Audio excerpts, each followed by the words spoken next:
Hello, my name is Trisha Blackwelder, and I am going to be going over the importance that serve and return has on the development of children. The development of children begins at birth. The more attention and nurturing care a child receives, the more positive behavior, emotional, and cognitive brain development. The development of both cognitive and non-cognitive skills affects their future development and adulthood. The concept of serve and return is to engage the child and promote brain development. By the age of 2, most toddlers can say 50 words or more, use phrases, and be able to say 2-word sentences.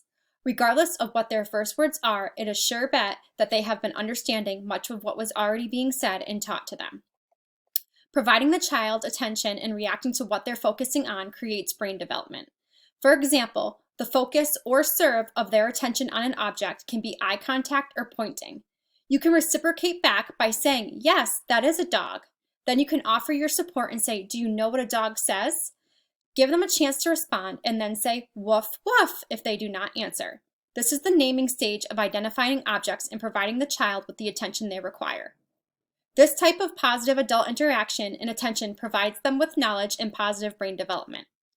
By providing the child time and opportunity to respond, you are creating a back and forth pattern.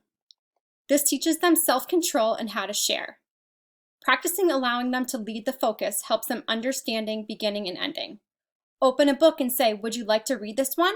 If they show interest, continue. When they walk away, suggest another thing or ask if they want to play blocks instead. These steps of serve and return assist with building emotional and brain development. They help increase the health of the child's development. When an infant or child cries or makes gestures, they are waiting for the adult to respond appropriately, whether it be with words, a comforting gesture, such as a hug, or words to ensure they are being attended to.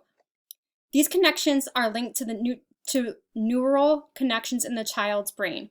This helps strengthen and provide support in their communication and social skills. These experiences are the core foundation of the brain's development. A child can feel and read an adult's feelings and body language just like any other person. A child that is neglected or suffers a traumatic experience is more likely to develop cardiovascular disease, substance abuse, depression, anxiety, or all of these risk factors.